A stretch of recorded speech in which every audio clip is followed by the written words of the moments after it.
Good evening. I am Brooke Clement. I'm the director here at the Gerald R. Ford Presidential Library Museum, and it is my pleasure to welcome you this evening. We are wrapping up our winter-spring programming this evening with tonight's guest, Doug Stanton. So I'm so glad that you're here because we will not be seeing you for the next couple months. Just want to, again, thank you all for all the support that you give us, and also thank our great partners at the foundation.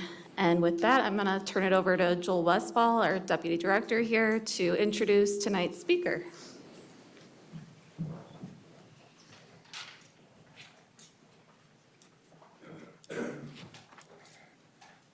Good evening, everyone. So before I kind of begin, if everybody can remember to please silence your cell phones, that would be much appreciated. Thank you very much. So we have had a great partnership with Armed Forces Thanksgiving for quite some time, about 2018, and we've had an Armed Forces Thanksgiving lecture here or via Zoom ever since then. I first met our upcoming author here, our upcoming lecturer, back in 2017, and had a great first meeting, and I really wanted him really bad to come here and do a lecture quite some time ago.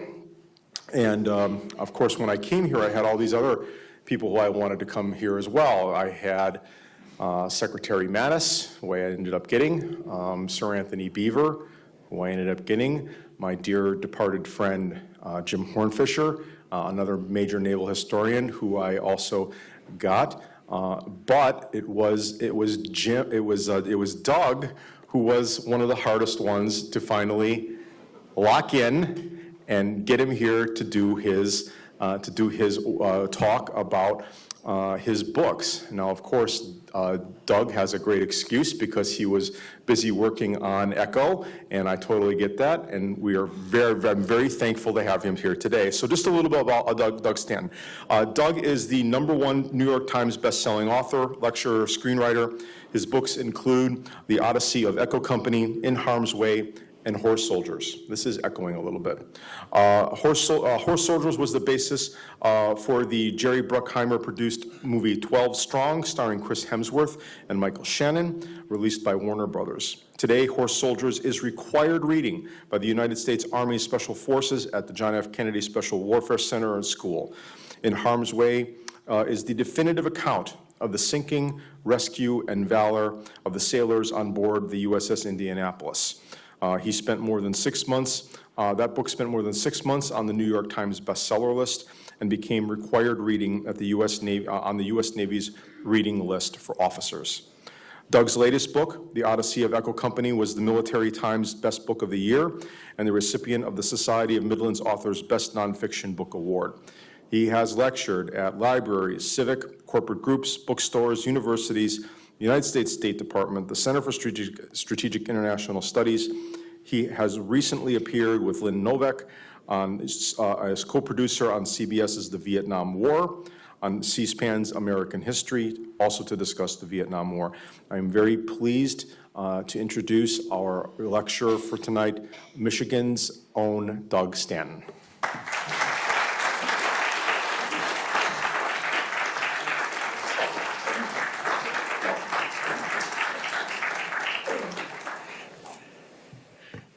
Thank you very much for that introduction. Thank you, Brooke, as well, and everyone for being here tonight. My name is Doug Stanton. I'm from Traverse City. I don't know why it took so long to get here, but I'm very glad to be here tonight. I'm going to speak mostly about the World War II book, In Harm's Way, which is about the sinking of the USS Indianapolis. I have some prepared remarks, which I'd like to read, and then show a short video of my research trip with my wife, Ann Stanton, who's sitting there. Raise your hand, please. Yeah. Who is a reporter and taught me how to be a reporter when I began this career as a magazine writer 25 years ago.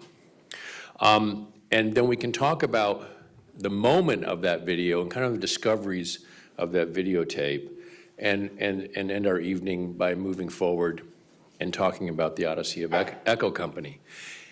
In between is the book Horse Soldiers. Has anyone seen the movie 12 Strong? Yes, a couple of you. That book is inspired the movie. Much of the movie is based upon that book, and that is about America's response to 9/11 in October of 2001. I've just recently updated that book. As we know, things have changed all kinds of ways in Afghanistan after 20 years. And you can read about the updates. I went back and interviewed a lot of people that I touched base with when I was writing the book, and kind of caught us up there. There are some threads that run through these three books, but by starting with In Harm's Way, I think it sets the stage where we can talk about some themes. Because tonight's talk, when you asked me for a title, I came up with When Ordinary People Do Extraordinary Things, Reflections on Risk, Citizenship, and the Hero Next Door. And in a subtitle I wrote, The Importance of Remembering the Past to Create a Future. These are themes that run through all three of these books. So they're not necessarily, for those of you who might feel allergic to a book about war or combat, I want you to know they're not really ostensibly just about bullets and bombs exploding. They're about real people moving through time on the fabric of history, trying to make the hardest decision, at the hardest moment. And that's how I approach my writing. This title really is inspired by lessons from my father, to be quite honest, which is how I got into writing In Harm's Way, my very first book. So I'd like to read this remarks I have about that, because it touches on the importance of remembering the past to create a future. And then we'll get more deeply into the ship itself. And I hope that these remarks resonate with some of you. They certainly do with me. It's called Home After Dinner. This is a story about remembering and forgetting. It involves my father, who was 5 at the time, and it involves me, who was 8 when I first heard it from him. Leonard Daly had a brother named R.L. who ran the bait shop on the Hersey River, where the main road out of Reed City crosses the river. This was the last place I remember seeing my grandfather alive, except for the hospital room right after he'd had his heart attack. But on this day, by the river, he is wearing a slouch hat and his glasses, and I can barely hear him above the roar of the river water and the dam spillway. All I remember now is him waving at us, telling my father something like he would be home in a little while, maybe after dinner. If you drive north out of Reed City on this road, you can still see the building that housed R.L.'s old bait shop. Only the river is a placid little thing, a brown, oily ribbon that flows around the edge of the town. The last time I saw my grandfather was the last time I remember seeing the river, because shortly after that summer, the dam blew out and the river went down, and all I remember was that after my grandfather died, the river seemed to have disappeared too. Where do we go when no one remembers us? If we do not tell what we know and do not pass it on, where does the knowledge go? These are the questions that I think were plaguing my father the day he told me about Leonard Daly. One day when he was 5, my grandmother had tied my father to a towering willow tree in the yard of their little house on Bittner Avenue on the east edge of Reed City. World War II was on, and his 2 uncles, his mother's brothers, were in Europe fighting. The world, you could say, seemed a smaller place, a place where you could tie your child up in the front yard with a soft rope to a tree, and no one would think you were being cruel. My grandmother was in the house. Across the road was Dad's grandmother's own house as well. It was, as I say, a small world. My father was sitting there with his rope when up the road came this handsome man in a crisp army uniform. He had a girl on his arm. The men scooped down over the fence, picked up my father, untied him, and went into the house to ask my grandmother if he could take him along for the day. She said yes, amazingly. Leonard told her that they were going to the county fair. What my father remembers of that day is lost in the mist, the way my own memory is lost in the mist of the river as I see my grandfather, his father, standing there on the bank by the dam. What my father does remember is the fine time he had with Leonard and his girlfriend. At the end of the day, Leonard delivered him back to the yard, and after that day, he never saw Leonard again. In fact, he rarely thought about Leonard. He remembered asking his mother one day when he was a teenager, "Whatever happened to Leonard Daly?" "Oh," said his mother, "he died in the war, shortly after that day you saw him." It struck my father that he had forgotten Leonard for all those years, and in some ways, this too had been a kind of death, as if Leonard had died twice, once in the war and once in my father's memory. Shortly after that, my father was sitting in 12th grade English when he got up to sharpen his pencil and looked out the window. It was spring. The sun was shining. In a year, he would be in Alaska, in the Army himself, and in 3 more years, married to my mother. His whole life was ahead of him, but he could see none of it yet. Up the street came a green tractor, pulling a hay wagon, bearing a casket draped with a flag. Some veterans from World War II were walking alongside the wagon as it bumped along. This was the late 1950s, years after the war. My father asked the teacher what the parade was about, and she said it was the body of a boy finally coming back from the war. He had been killed in Africa all those years ago. My father knew that it was Leonard Daly. He just knew. But where, my father wondered, had Leonard been all these years, when he had not thought of him at all? That night, his mother confirmed what he'd already guessed. It was the body of Leonard Daly coming home. That's why I think my father has always told me this story, as a way of saying, be the kind of person who remembers others and who is remembered. He has never said that out loud, but the meaning is implied. It's inside this story, the way music seems to come from inside the piano, all at once, from everywhere, and from nowhere in particular. So where do we go if we are not remembered? The truth is, we are forgotten. And there's nothing to be done about that, except by the act of conjuring this remembering which burns brightly as long as these sentences last. Sometimes when I'm alone in the woods or when I'm writing, I can hear this music. I feel as if I'm telling the story or a story to arrive at that music in a sunlit clearing where someone is playing, and that in that clearing it's suddenly quiet and I can hear a voice. It's my grandfather's again, talking to me down by the river, telling me, don't worry, that he would be home after dinner. Thank you for listening to that.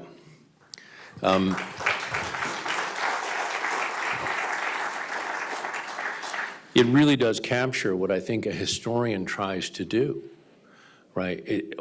Being a historian can be kind of a very personal, impersonal, academic affair, right? And filled with books and footnotes and ideas and dry facts. But at one level, also at its heart, it's also about trying to tell the story of what it means to be alive right now and remembering us and memorializing, the small acts of heroism and the large global acts that also affect us all. I tend to approach it more from this second doorway, which is the small acts of human frailty, human heroism, et cetera, and through which I look as a lens at larger things. And in this case, World War II and this book, In Harm's Way. It was writing or having that experience growing up with my father that really pushed me to write this book. As you can sense from the essay, he was deeply affected by World War II. He grew up with uncles who were there, and he was always telling me, you should pay attention. You should go ask so-and-so a question about what it was like to be in the war. He was always telling me that about a fellow named Billy Grant, who my father was a electric lineman for the city in the power company, so he climbed telephone poles and so on. And Billy Grant had been in Vietnam, and I'd come back, and Vietnam was beyond me. I was too young to really understand it. And he said, "You ought to go ask Billy Grant what he did in the war." And I never did. And however, I ended up asking a gentleman named Stan Parker, whom I didn't know, and I wrote a book, kind of an homage to my father, saying you ought to pay attention to the Vietnam world too. In all of these books, as a writer, as a parent, as a citizen, as a reporter going out into this room right now and kind of talking with you and figuring out your life and asking you, trying to build a rapport and relationship, the question that often I think about is who is watching us, right? Who is watching? Is it God? Is it a God? Is there no such thing? However you choose to answer that question, and because when you interview as many people as I have who have found themselves in extreme situations, facing death minutes away, and I'm assuming, and I'm quite sure many of you in this audience have, if you've been in combat, have felt this moment too. You wonder who the heck is watching, like who's in charge here, right? What, and the realization is often, well, that hopefully there is someone up there watching, but for the meantime, I'm just going to pretend that we're all going to watch out for each other, right? These remarks are called "Who is Watching?" And they center on the experience of the USS Indianapolis. And this grows out of as I said, my experience with my father.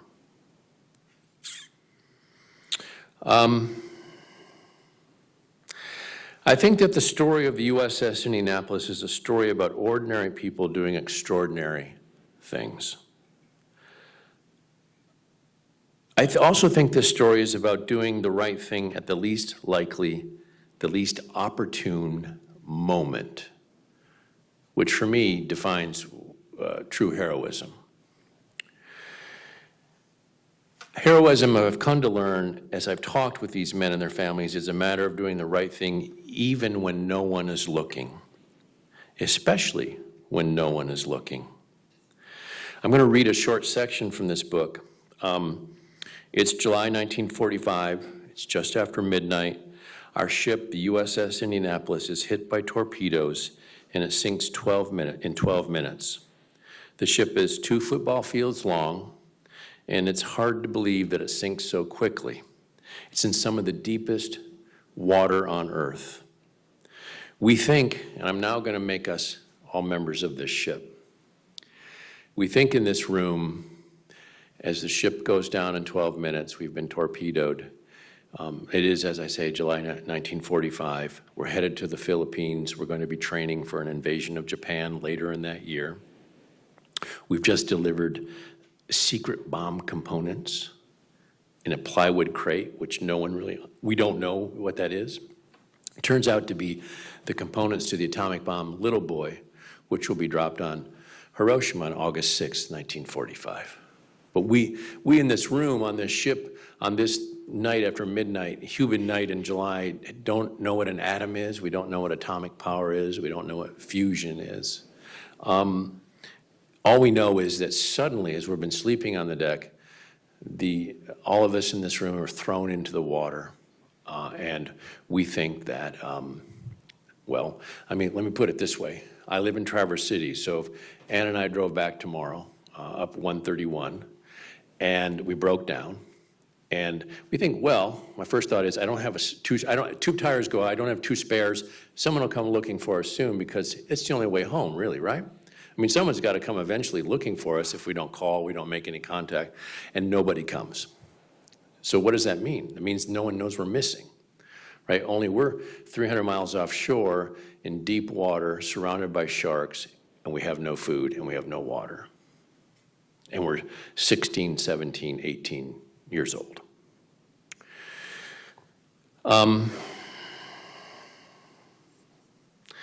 This section I'm about to read is from the moment on the third day of our ordeal,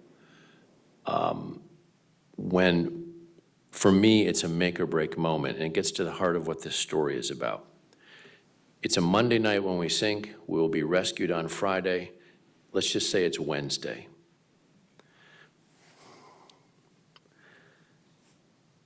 Dr. Haynes, he's 33, he's from Manistee, Michigan. He's swimming around a group of us who are masked as swimmers, and we're in life vests, and he's propping up our spirits, and he's burying the dead. This scene raises for me several really important questions. Who did Lewis Haynes think was watching as he carried out his duties when he was floating in that oceanic void? And why did he go on at all? What code was he following that did not allow him to give up? And this is that scene. The sun was like a hammer in the sky. As the day wore on, the bodies piled on the surface of the sea in ragged heaps that swirled as the sharks tugged them from below. And carrying on with the grim ritual he'd been dutifully executing the past 3 days, Dr. Haynes set out to bury the newly dead. As he paddled by, some of the boys stirred, lifting their oil-caked heads to stare bleary-eyed at the sun. "Hey, Doc, take a look at this guy, will you?" A few of the more lucid called out. "Hey, Doc, is this guy alive?" And stroking up to one boy, Haynes gently lifted him by the hair, and he peered into his eyes. "Are you alive, son?" "Yeah, Doc, I'm alive," the man croaked. "Oh, good, that's real good." And then he moved on to the next candidate. "Son?" He lifted the head. "Are you with us?" And there was no reply. "Son?" Haynes tapped on the cold eyeball, and when he found a reflex, he felt an immense sense of relief. Then he moved quickly to the next boy. He tapped on again. That eye was bloodshot and swollen, a sign he knew of edema caused by the ingestion of salt water because they've been drinking it. There was no reflex. It was like touching the blank and glassy eye of a stuffed animal.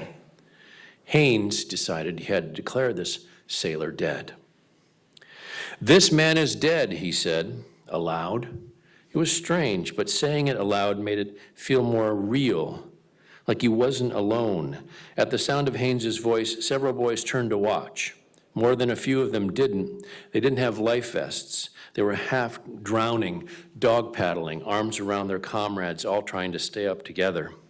Most of them were close to giving up. Yet none of them wanted to let go of their charges. They were clinging to each other as if saving themselves. Haynes needed the dead boy's life vest, and he moved quickly. He tried not to look into the boy's eyes as he struggled to loosen the knotted straps. And when he was done, he removed the dog tags. He wrapped them around his own arm where they clinked.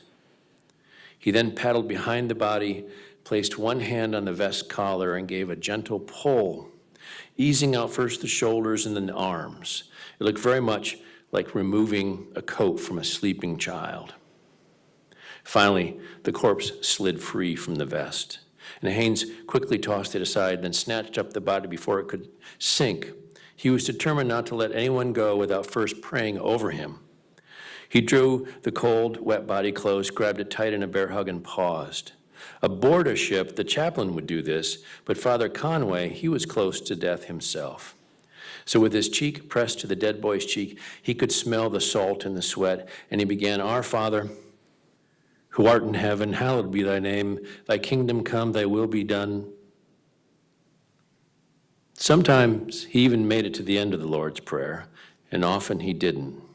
Often he was so spent that he could do nothing more than hold the dead boy and pray in silence, feeling in his addled state that he'd been an utter failure as a doctor. He opened his arms and watched the body fall. It dropped for a long time, twirling feet first like a man falling down a crystalline elevator shaft, getting smaller and smaller, no bigger than a doll when it finally disappeared. Why, oh why, Haynes wondered, can't I do anything to save these boys? So, I don't know about you, but if I had been in that circumstance, floating in that ocean, undergoing that experience, my first thought wouldn't have been, why can't I save? I'm being honest here. I mean, likely my first thought wouldn't have been, why can't I do to save anybody? Our first thought is often, what are we going to do to save ourselves? Then something else happens, which is key to this story, and which is a message I want to carry forth when I'm done here, just talking about this book. Some of the young men begin to untie their life vests and they swim from the group. Maybe they weren't injured, but they believed the situation would never end. And on this fateful day, this turning point, there's a guy named Ed Brown, a survivor from California. He looks over at his buddy, and his buddy says to him, Ed, this is never going to stop. I'm leaving. And he swims away, and Ed never sees him again. Some men drowned, and some were attacked by sharks. And then Ed himself almost swam away, but then he stopped, because he heard a voice. It belonged to his father. It was a voice saying, "You're Ed Brown, and you don't quit." And Ed Brown didn't swim away. Dick Thalen, now deceased, but formerly of Lansing, Michigan, whom I got to know, heard a similar kind of voice. "You're Dick Thalen, you don't give up."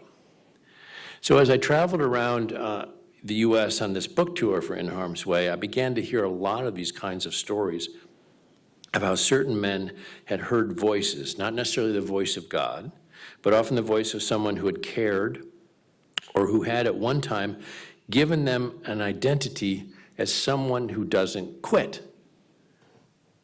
It was so interesting. At some point in the past, these voices had framed these men in the universe, let's say, as real individuals with real responsibilities that made them feel that they belonged somewhere in the world. And it was these voices that kept many of them from swimming away. These voices, in fact, then, were a lifeline back to the world. And this is the key lesson, I think, in this story for me. When I was asked by a reporter who was doing a radio kind of segment on why I'd written In Harm's Way, I paused. I was standing in the doorway of my office, looking out at the backyard where our kids, who were young at the time, were playing.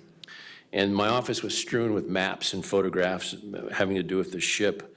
And I said that the book had been a profound privilege to write. And then I told the reporter something that I hadn't thought of before, that I had wondered, and if I'd ever said anything to anyone who in a moment of their own crisis might grab and use as a lifeline to pull themselves back from their own abyss. It just came to me like a bolt. And to be honest, I said that I didn't know if that was true, but I hoped that it was. And then I began to think more deeply about this story, and so many stories that we come to, but World War II and other stories of conflict where people are thrown into a existential moment where they must make hard decisions. I think that's why we read these stories, to see people hopefully act in their better natures. What resonated for me was that it was this single voice, and then I began to telescope outward, a teachers, a parents, a friends, a co-workers, that could change someone's life, change the trajectory of someone's life. Those voices can make you feel like you belong in the world. So the question we all face every day is, what will we say to someone today, tomorrow, or the next day that they might grab onto in a time of need? How will we be a lifeline for others? That is where I ended up writing a book about a World War II ship that gets torpedoed in the Pacific Ocean in 1945, that in the end It's really a story about being a citizen, right? How do we take care of each other in this room if we were suddenly in this moment of duress and existential crisis? A few lessons that came, if we were to extrapolate further, and I think why we are drawn to these kinds of stories is that it's been my experience that people who lived through the Indianapolis sinking and survived it, while they were sinking and while they were surviving, they gave up a sense of their selves. So in the room here, I'm going to say some of it are in life vests, some of us are in rafts, but if we're in life vests, we probably have our arms around each other and we're dog paddling, right? And they're made out of canvas and kapok, and the straps are all knotted, and we're sinking lower and lower and lower by the hour. So that really we're just trying to ultimately stay afloat because the thing is trying to drown us, but we can't get it off because our hands are too swollen. So we come over and I would say, I'd help you dog paddle. And you might want to start drinking the salt water. And I say, don't do that. And if you did do it, you were going to go out of your head and the group would have to push you away because then it's like putting Coca-Cola in your car battery. You know, the whole system just goes kaflooey. What happened is the men, there were some of them were 16, 17 years old. The young men decided that they would surrender to the moment, but not give up. It's a really interesting distinction. So this book, as a young parent at the time, really was instructive to me about all kinds of different life lessons. Surrender, but don't give up. In other words, persevere. Give up my sense of self, try to navigate that battle between selfishness and selflessness.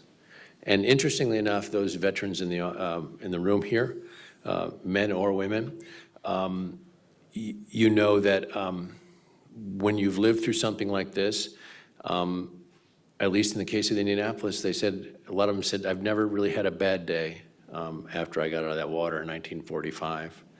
And they mean it. A lot of people say stuff like that, but you can't really tell that they always mean it.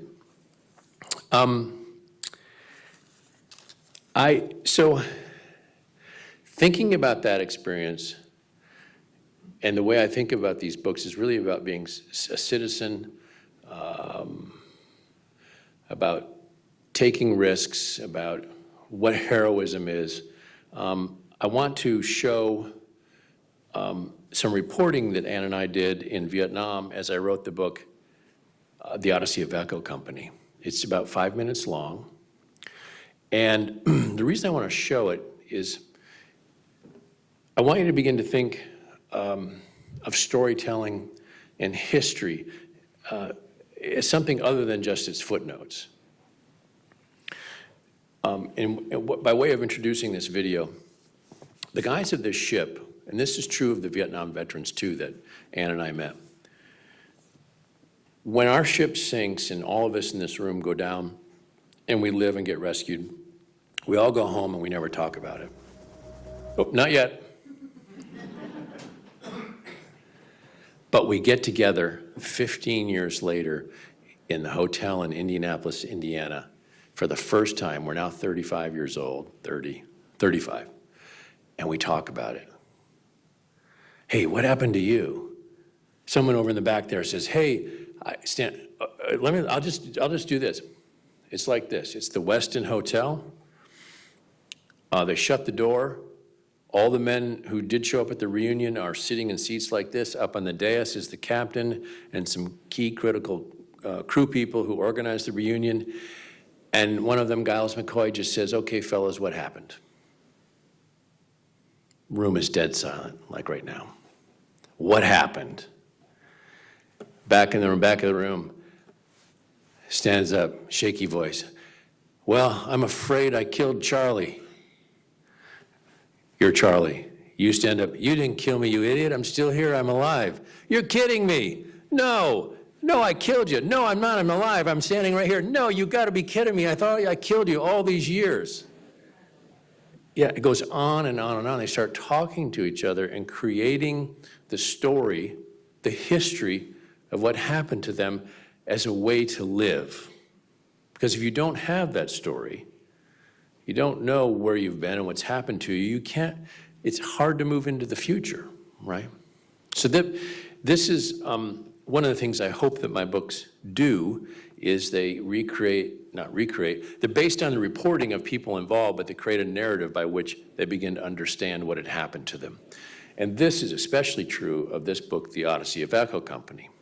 It's really the same story in a way of Stanley Parker, who's not on the cover, but you'll see him in a moment, asking me if I would ever write a book about Vietnam while we're sitting in a helicopter at Bagram Airfield in Afghanistan, because he'd read In Harm's Way.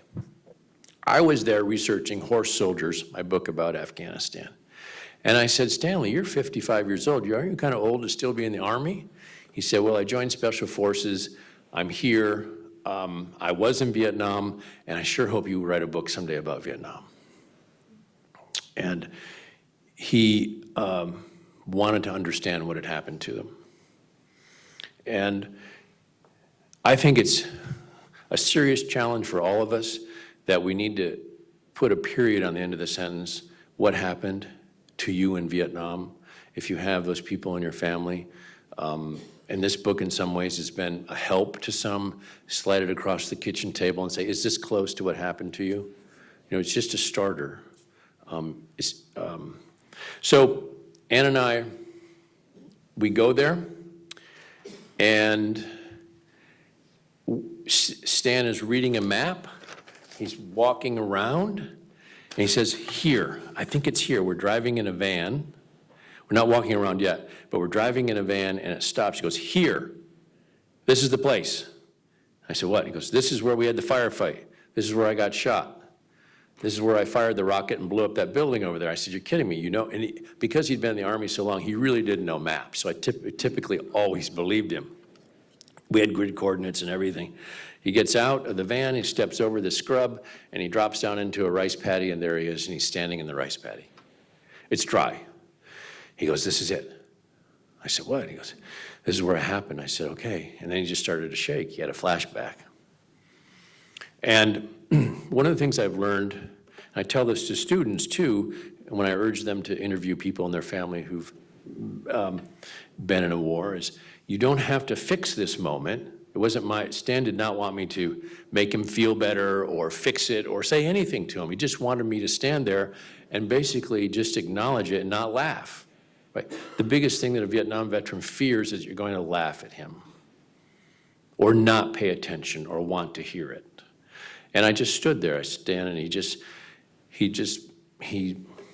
let it happen.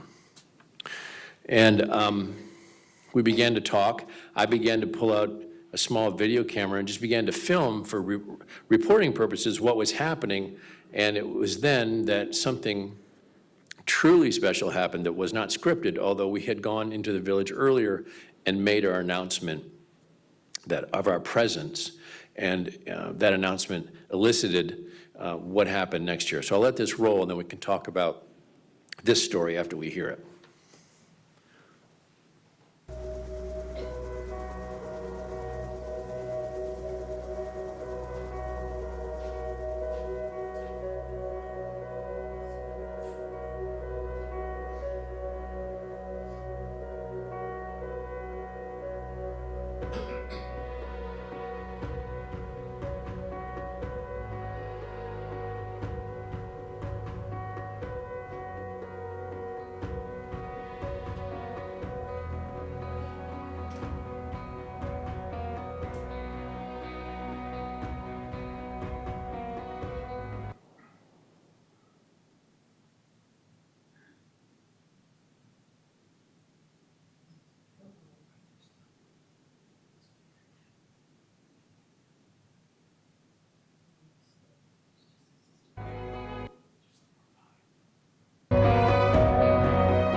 me walking up the draw. We're on January 30th, about 4 a.m. The Tet Offensive commenced here at LZ Jane, outside the village of Hai Lang. The Viet Cong and North Vietnamese were running up this hill towards these positions. We were right over here, right up here, over here. And they came up that draw. Let's see.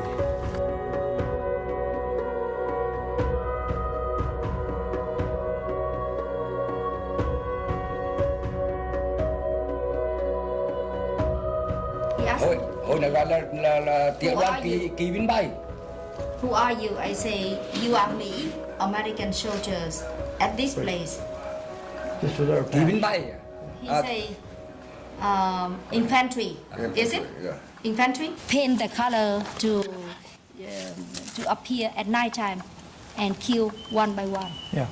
And when you found them here, you came and you kill them. So Yeah. they had to be killed all. Yeah. Yeah. If they, He knew that. Yeah. He knew the reason why Right. you come here. right, He knew the if they reason. hadn't have shot him, we would have not known they were here. We would have not come, you know. Tươi. Vì chẳng may bay bị thương. Says you were wounded, and it was why the American soldiers tried to burn things to attack it back to vengeance. the local soldiers. Tinkle and High Note both got shot right here. It was a little further back than that, probably maybe only 25 meters. And finally, I was able to raise up and shoot the wall across this Road. road and into that. And there was a bunker there. It was attached to a house. There was a thatch hut, and the bunker was part of it. And it went into the bunker and blew up. And that's why I got up and went over there. And as I finished it off, the other NVA soldier come running from over that way. He ran right up beside me. He thought I was one of him, and I thought he was one of my guys.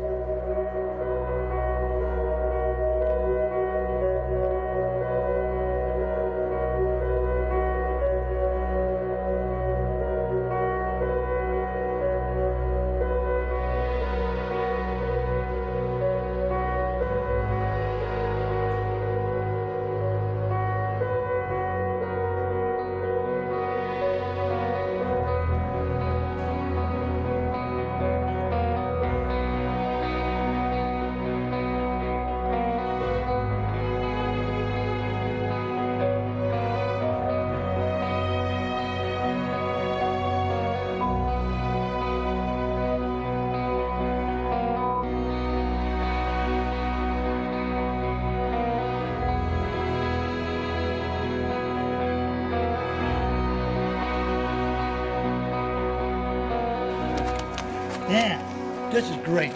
I tell you what, my day has been made. Man.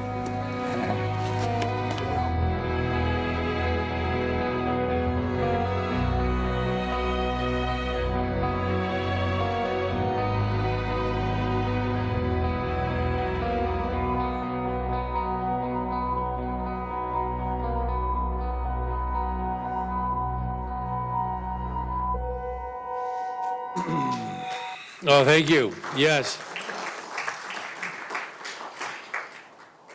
I've seen that video a lot, but I still find it very moving. I hope you feel the same way. It was like watching something being born there or come to life on that little picnic spot by the side of the road. You can see the look on Mr. Sin's face. You know, he's shorter than Stan, and Stan, man, my day has been made. They had never met each other before, never talked, and Stan had gone home in silence and brooded about Vietnam for years. And Mr. Sin had gone home as well and brooded himself alone about it for years. And the only two people in the world that knew most about what had happened to them on that day were these two men, these enemies, these strangers to each other. And by sharing their story, they walked around out of our earshot with our friend, our translator, and explain to each other, just as briefly as they could in 45 minutes, what had happened. Again, they were sharing their histories and in a way that was real and approachable and meaningful. I went back to Vietnam actually when the book came out, and this was a reporting trip, and gave Mr. Sin a signed copy that Stan had signed for him as well. So it sits somewhere on his shelf next to all of his Buddhist texts because he's a Buddhist priest in the village. We have some time for questions. I see it's 10 to 7 right now, maybe. We can talk more about the Vietnam book, or? It's up to you, Doug. You're in charge. Okay. Oh, you just. Are there? Yes, ma'am. You mentioned 16 and 17-year-olds were on the Indianapolis. Correct. That young? Yes, Gus Kay from Chicago, Illinois, was 16 years old. He had signed on the ship with his parents' permission, and I think a little, I'm sure still, however, still illegally. Yeah.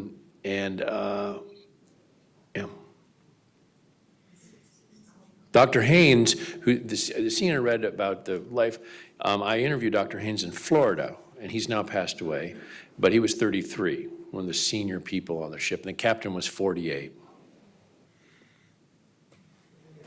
My husband and I both read the book, and we were in Florida, in Palmetto, which is next to Bradenton. Yeah. And we have a nice little library there. Is it? I don't know if that's on. It's on, but maybe you can hear me.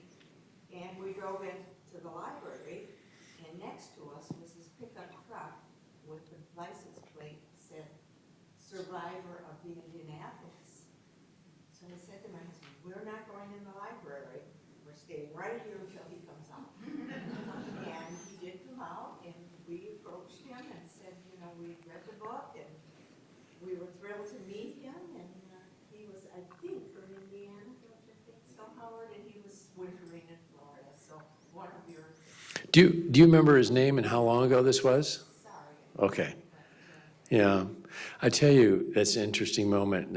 There's Harold Bray of California is the remaining survivor We may, today, yeah. may I ask how many survived? 316 out of a crew of 1,195 plus one passenger.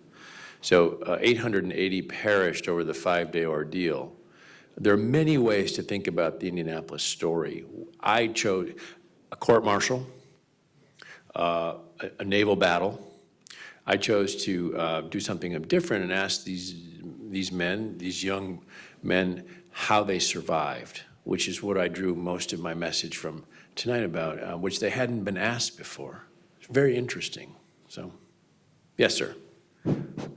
I read your book. One thing, it's been a little while, but one thing that struck me was, I still can't get my mind around it, was how could it take 5 days for a sophisticated, you can see where I'm going on the story, how could they, spend 5 days? And it took some fly guys to fly by, happened to see them down in the ocean, as I recall. Yes. And so, to lose a battleship at that time of the war was, well, winding down, but for that many days, can you address that? I mean, Sure. Did anybody get their, get addressed reportedly in a severe manner, so to speak? Somebody should have. Yeah, and the answer will perhaps shock and surprise some of us. The quick answer is the people had letters of reprimand, et cetera, stains on their record, which were ultimately removed. That's the administrative part of it. The operational part of it is that when it leaves Tinian and Guam, where it's delivered the atomic bomb components, in Tinian exactly, it's taken off a plotting board there, just as the way we'd imagine it in the 1940s, and it's no longer the oversight of that command. Where it's headed to in the Philippines, in Leyte, it's never missed, although its berth remains empty in the harbor. And a young officer, a sharp one, I'd have to say, remembers his directive, which is that the arrival of combatant ships shall not be reported for security reasons. He interprets this, the non-arrival of combatant ships shall also not be reported. So when it didn't show up, it did not raise a sufficient red flag. And many ships, there's much is happening, but you're exactly right. A fellow named Chuck Gwynn and his crew are flying over, and he spots an oil slick, which he thinks might be an enemy ship that's disabled, and he dives to bomb it and pulls up suddenly when he sees that there are what he thinks are coconuts floating in the water, but they're really hundreds of young men with bunker oil covering their face, and they're waving at him. And thus commences one of the largest rescue efforts of the war. But mostly your weekend boating experience has more sophisticated electronics than were available on that ship. Not that they weren't sophisticated in their plotting and their navigation, but it was another world. Someone else. Could you tell us about the captain? Yes. Okay, that was the operational part. I said it may surprise us. Thank you for reminding me. The captain of the ship, Charles Butler McVeigh III, comes from a distinguished family of naval officers. When this happens to him, he is court-martialed and becomes the only captain in U.S. history for being court-martialed for losing his ship as an act of war. Lots of ships are sunk. McVeigh is pinned with this disaster. Why? Well, remember, 880 young men have just died, what turns out to be actually just weeks before the war's end, which of course we didn't know then. In fact, while the rescue is going on from August 2nd to August 6th, 1945, what happens on August 6th, 1945? The atomic bomb is dropped on Hiroshima. This happens while some of them are in their hospital beds, beginning to convalesce. So America wants answers quickly. McVeigh has not done one thing on his journey from Tinian Island to the Philippines, and that is he has not, during high visibility time on the night of July 30th, 1945, zigzagged. If any of you are sailors, you know it's basically tacking across the water as a defensive posture against a torpedo, which is negligible value. The moon comes out, the ship 2 football fields long, should have been zigzagging at that moment. It isn't. The officer on the deck couldn't have commanded it to begin that maneuver that quickly anyway, and then the clouds close in and the moon disappears. However, in that window, Commander Hashimoto of the I-58 has come up and he spots a smudge on the horizon, which is the USS Indianapolis. He begins to track it. And then he begins to sink it.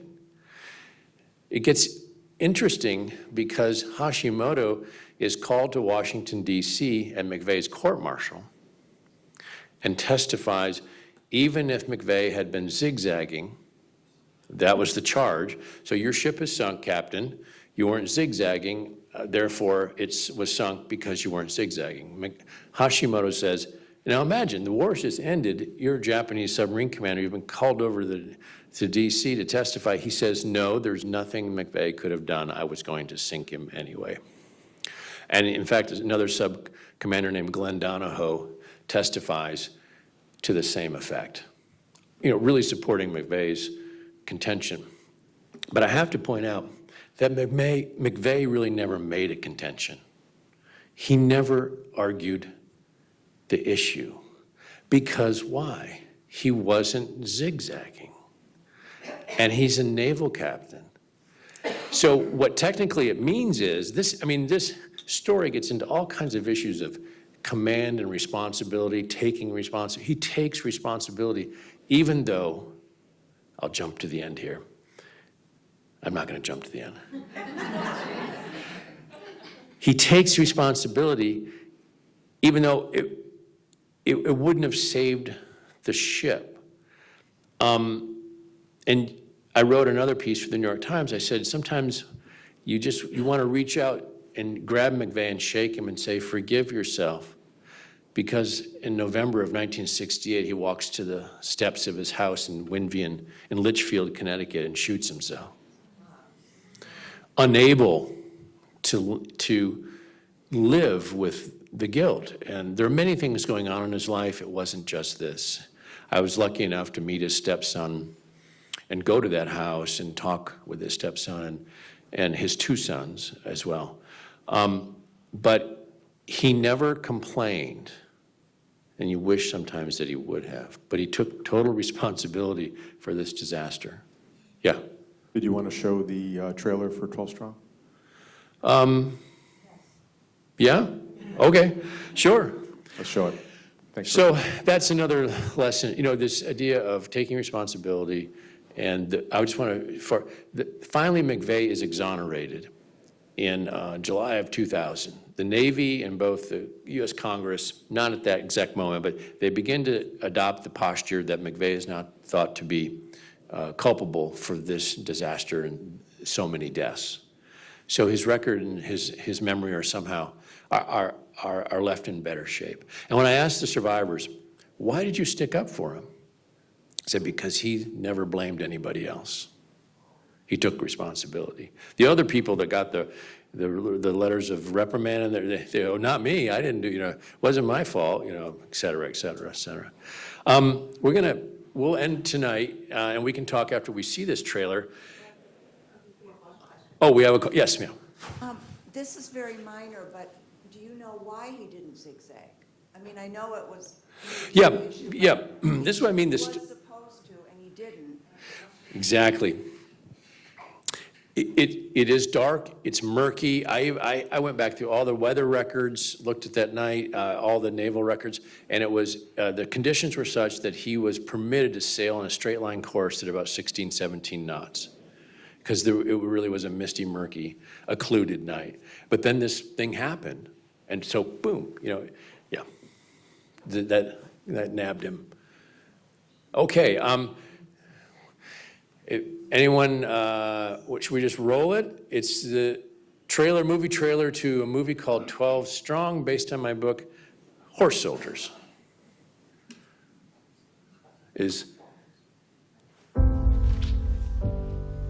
You taking me to school again? Uh-huh, and picking you up. Daddy. 2 planes have crashed into the World Trade Center in an apparent terrorist attack. What is that, a part of some drill? Ain't no drill. 19 men attacked our country. The 12 of you will be the first ones to fight back. How do you love your family and leave them to go to war? I have 2 hours. I'll be really quick. Not a chance. Holding out is the only way I can guarantee you come back to me. War's gonna be over in like a week. I don't care how long you're gone, as long as you come back.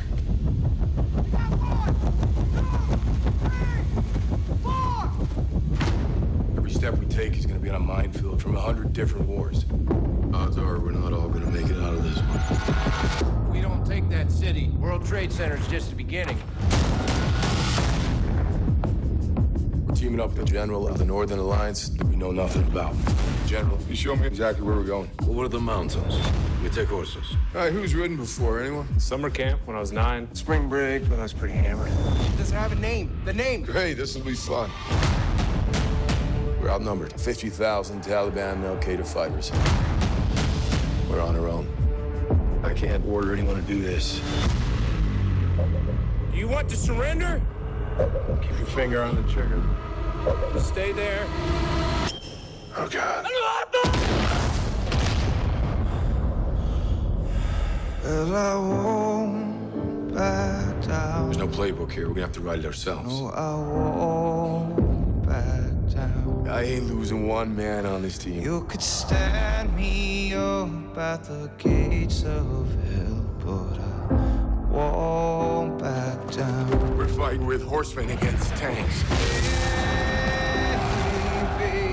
The greatest weapon in history is this. There ain't no easy way out. If you die, that's a letter you and your wife are gonna wish you wrote. I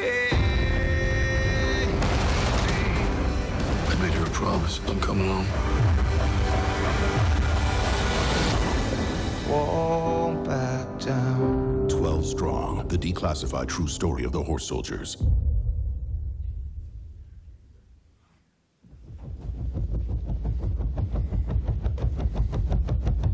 Yeah, that's the same thing.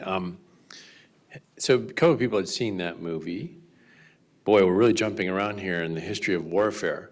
You couldn't get a more different example of conflict resolution, which is one way to think about battle and combat, than what happened in Afghanistan in 2001, and say the more symmetrical battlefield conflict of World War II, where you had forces taking land and property and lives and marching into Germany. What did we do in Afghanistan in 2001? We weren't trying to take land necessarily, we were trying to collapse the Taliban with a very small group of American soldiers called Special Forces.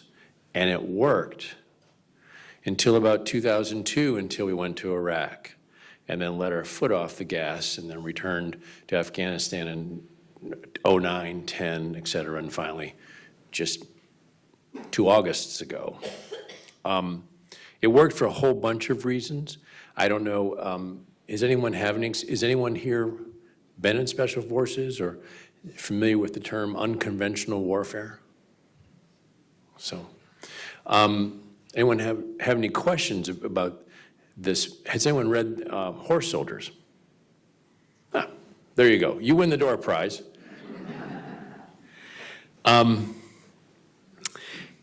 What I'll do is I want to leave you with this, or I'll take more questions. But when 9/11 happened, say it's like Pearl Harbor, right? So when Pearl Harbor happened, we massed this enormous war effort to crush Japan and then finally Germany.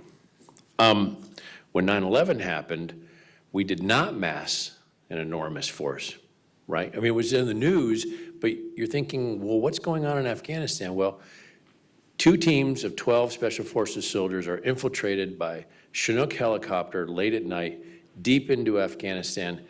And as Ann points out, they've been led by CIA paramilitary teams who have kept lines of communication open all through the 80s and 90s with, quote, warlords of 3 or 4 different tribes that have been battling the Taliban.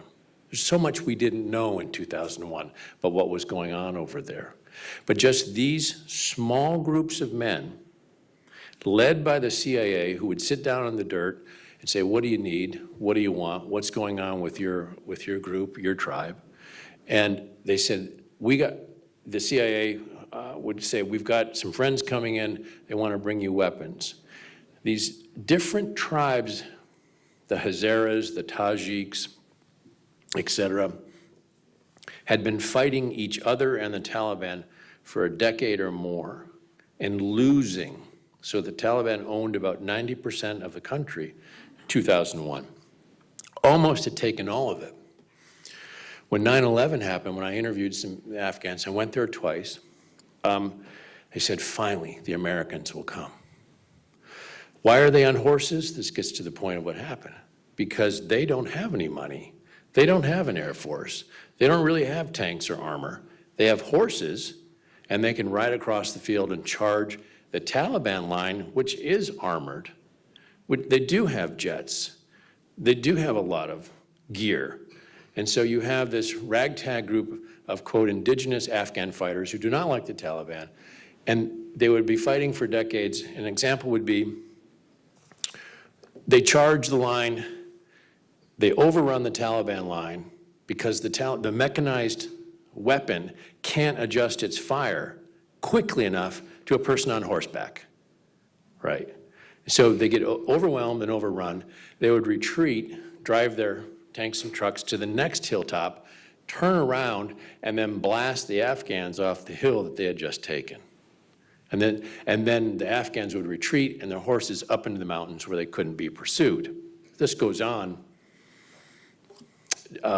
year after year. 9/11 happens, these 12, there are 2 teams of 12, and there are actually several hundred in the early days, but not many. And remember, there are thousands and thousands of trained up Taliban fighters. They bring in a laser designator. Anyone know what that is? It's in a backpack or it's on a tripod, and you can laze a target. You can laze a Toyota truck. And the answer up to the pilots in the Air Force from the ground was, if you see any wheeled vehicles on the terrain, bomb them because they're all enemy. And they're like, what do you mean? Nobody down here who's on our side has a wheeled vehicle. We're all on horseback. He goes, you're kidding. No, it's the truth. So they would laze the target, and the bomb would drop and hit the laser, and it would then, it's called a smart bomb, take out just that tank or that Toyota truck. It's very small precision munitions, or the 2,000-pound bombs, but one at a time, and this is what cracked the Taliban's command and control and grip of the battlefield. So now we've overrun the line, we've taken that hill, and they retreat, and just as they're ready to kind of counterattack, these bombs start dropping out of the sky and take out that Taliban armor, and then we take the next ground. So that's how it, and it was, yes, ma'am. I didn't want to finish your thought. Well, that's how, within 6 or 7 weeks, this command and control structure that had been in place run by the Taliban was crushed pretty effectively. I also want to say that the Afghan citizenry was very welcoming to the coalition of forces that had come in after 9/11 and done this work. We ended up in a very different place in Afghanistan for all kinds of reasons. I just updated Horse Soldiers by interviewing many of the players from 20 years ago about how they felt about today. So it's long and complicated and sad. But back then, using this small force was very effective. Yes, ma'am. So you were writing Harm's Way in 2001, and 9/11 happened in 2001. Your subsequent books came out after 9/11. What impact did 9/11 have on you wanting to write those books, and what you plan to do in the future? That's a good question. So I think I wrote Horse Soldiers because I was trying to understand how, you're right, 9/11 happened. I was actually on book tour for the World War II book when 9/11 happened. I thought, like a lot of us, I wanted to understand this new language of, quote, violence, or new language of threat, and where was it coming from, and how had it been resolved in Afghanistan. I started the book in 2003, this book.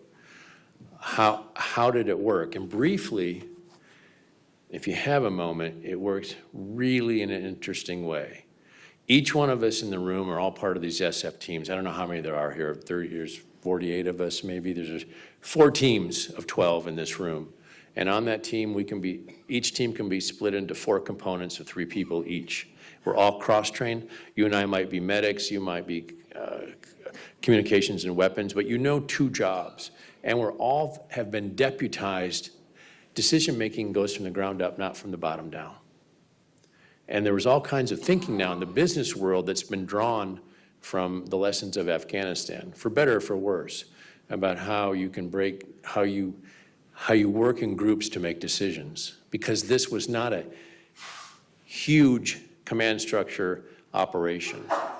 It was basically, I'm going to trust this guy right here.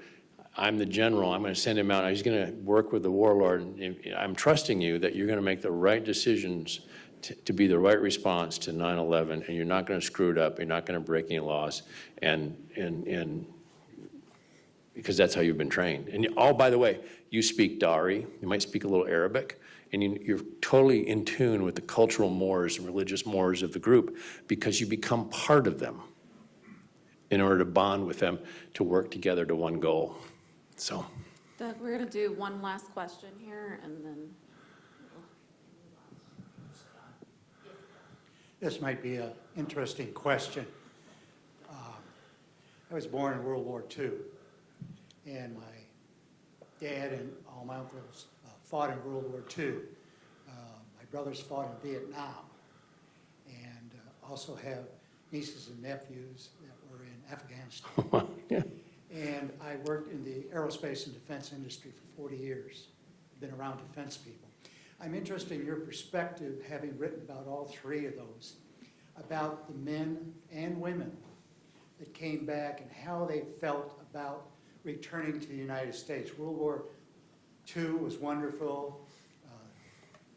Afghanistan, Middle East was wonderful, but Vietnam is horrible. And I'm just wondering, in the course of writing about these and interviewing, did that come up at all? Sure did. And I can answer that pretty succinctly this way by using the example of Stan Parker, who you saw in that video. Remember, he's a young private in Vietnam, and he comes home, he really does change his uniform in the California airport and ends up back in Indiana where he grew up. He then is still he's in Afghanistan when I meet him, and he's flying home in his uniform, and over the intercom, the pilot says, "We have a special guest on board, Stanley Parker. He's one of the older serving Army NCOs, and if anyone has a first-class seat, would you please give it up for Stanley?" And a couple of people offered their first-class seats for Stanley. We're going to move back into coach so that he could sit up there. And first of all, he looked around like, where's his voice coming from? You know, me, really? And he finally, they have to coax him forward, and as he's walking forward through the cabin, he says, wow, this is really different than Vietnam. But he says, but you know what? I bet if they knew about Vietnam, they wouldn't be giving me this seat. He still is carrying that sense of that war and that story with him. And it was through the process of working on this book with him that I really feel he came to a clear understanding of what he lived through. But you're exactly right. There it is in one person, both experiences. Well, Yes.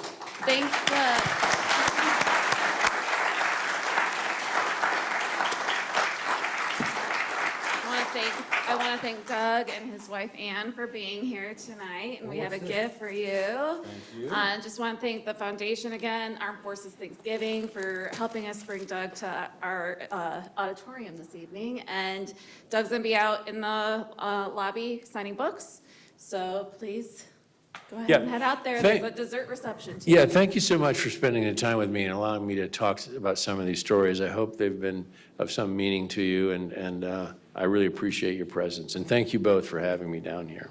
So.